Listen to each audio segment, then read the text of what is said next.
Hello, I'm Aaron from 38535A, and this is the next part of our Auton and Programming Explanation series.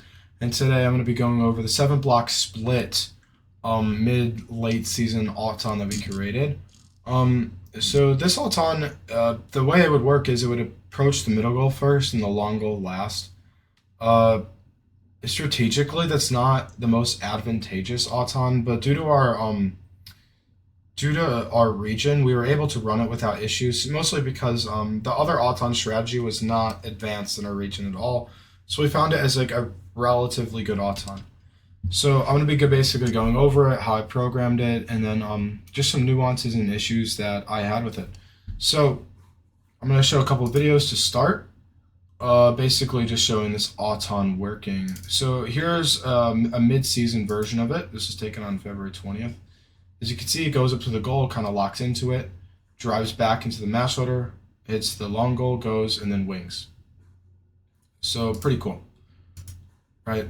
And then the next video I'm going to show of that Auton specifically is at, so this video was taken at Niles North.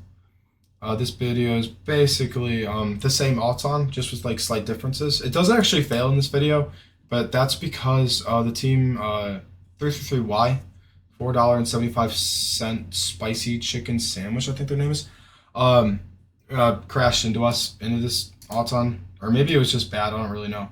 But as you can see, it kind of drives to the blocks, puts the match loader down, and then so this is a swing movement. It swings into position, and then it uses a move to pose and essentially just drives into the goal. Scores on the middle goal, as you can see. Apparently a little too much because a block flew out at the end there. We get crashed into, and this was the late season modification that we made, where essentially it would drive to the match loader and then kind of turn last second. So it's using its momentum while turning to align itself into the match loader instead of taking a slower approach where it had the curvature. So move to point and then a turn rather than a move to pose. It misses it, hits the middle goal, not really, or hits the long goal, not really, and then hits the wing. So I'm gonna basically be going over how this Auton was made.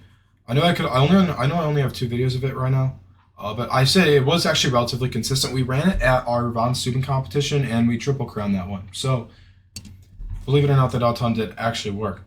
Yeah, so I'm gonna go over it really quick. The Auton, I believe, is called Elam's Left DSR Auton. So yeah, as we can go right here. The first thing it's going to do is it's going to use distance sensor reset to basically get its initial position with its initial heading, set the movements to exhaust index. So the first thing I'm doing is kind of the same thing as my left side rush. It's moving to the blocks with a slight early exit range and a min speed, basically just getting it into position to get over those blocks. I had the early exit range because I was using it as a way to accommodate for error, so it didn't try to hit the perfect exit condition and get stuck all the way to the end of the timeout every time. Next I'm doing is I pointed out earlier, is I'm setting down the match loader. So basically what that is I'm doing that since with our bot specifically, is that when we went to go hit a group of 3 blocks, whether that was our state bot right here, our world's bot, or any bot before that, it wasn't able to fully accommodate for that volume of intaking, so we had to put down our match loader to basically hold all those blocks. The next thing it does, which is I kind of like, is it swings to face the goal. So the reason I did this is because I wanted to momentum transfer and have a little bit of scrub when it's going towards the goal. It also does after that move, it does a lot of swinging. So that's not the most optimal, well, I guess it is the most optimal swing into position for this Auton specifically. But what it's doing right here is I'm doing that because where the first movement ends is not in line with it's not in line with the goal. So obviously if I turned at this exact location, it wouldn't be in line with the middle goal right there. So I do a swing so that it has some momentum going into its goal approach, and then it's able to kind of just click onto the goal using our middle goal liner that we actually made out of claw parts. So I'll talk about that really quickly. So it's swinging. I tell it explicit instructions on the angular direction that it's using because I think it might have decided to use a different one, but I'm not 100% sure. And then slight min speed so that it doesn't try to make the perfect stop and it's able to motion chain. So the next thing I'm doing is I'm moving to pose on the middle goal. So specifically with this auton, or with this movement specifically, the parameters are obviously a slightly odd. A high horizontal drift, a really low lead, and that's a general early exit range. So the reason that I was doing what I did is the horizontal drift is, as I said in other videos, is representative of how blocky your movements are. So I know in that video it doesn't show in the ones that we took at Niles North, where the robot was blue, as you can kind of see it clicks into the goal more, and that's what and the reason I set the horizontal drift so high is so that it would replicate that behavior. So basically, what setting horizontal drift does is that's telling how blocky you want your move to pose commands to be. So setting it high is going to make it blocky and kind of have it, since the movement was so short, kind of have it click into place. And then a very small lead, so it doesn't take a very drastic approach angle to get the right ending theta. So that's why I use those parameters that I did. And then I think there might have been something up with the specific location of this also. Yeah, so 130 degrees. It's not actually the 125, but I think or maybe it's 135 that the actual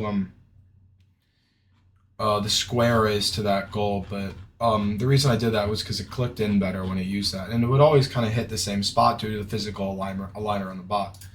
Another thing I did is this movement was asynchronous, and the reason I used it as asynchronous because I gave it some time basically to send the blocks lower into the intake before sending them out the middle goal. Since we had a double roller Raguan, blocks had to be moved down, as you can see right here. This is when it wasn't asynchronous, but blocks had to be moved down before they were going to be moved out the lower thing. So that's the reason I did what I did there. And then wait until done. It's basically joining the thread and making that call synchronous again. Next thing is just scoring on the thing. This is pretty simple movement command. The trapdoor was the piston that we used to toggle the double roller and the Raguan. So the next thing, as you can see, this is the more modern equivalent version of it. So basically what it's doing here is it's driving to the match loader and then it's turning to it. So this isn't actually where the match loader is. It's where it should be, and it's where it should be when it starts turning. So the reason I did that is because obviously if you go to the match loader and turn, it's going to be slower than hitting it with some min speed and some early exit range, so it has momentum going into it, and then allowing the omni wheels to scrub as it kind of like shifts into place at the against the match loader. I think one thing I would do in specific is when you're relying on momentum and wheel scrub to align yourself, I would suggest setting your max speed to be in a very close domain, or very close to your min speed.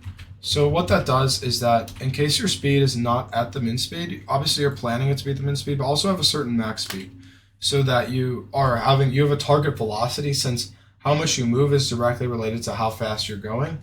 If anyone's done that derivation in physics class, you would know what I'm talking about.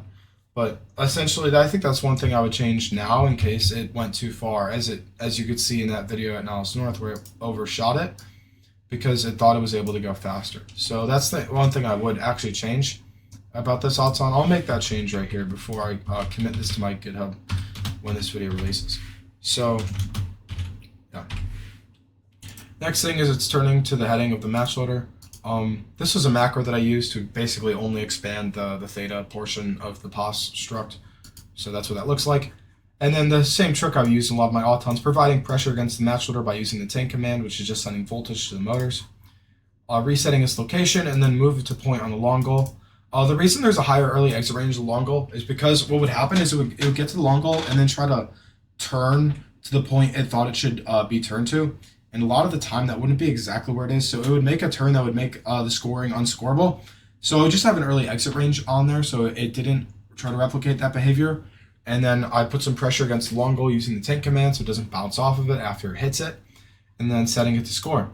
And then the modular wing movement thing that I went over in my last video with the 7 block rush if you want to watch that again. So yeah, that's kind of how one of our splits worked for this season. So Yeah, let's see if there's anything that I missed, specifically in the programming thing. I will say, in the first video, the movement to the mouse order is a move to pose with an underpowered angular PID controller. And the reason that was done was because I thought it was faster at the time, but in reality, it's faster to do the drive and then the turn with the momentum. Um, yeah, I think that's all I wanted to go over for the 7 block split. The quick approach I'll talk about for the autons that we made at World, so that's not going to be in this video specifically. So yeah, I think that's it for this auton.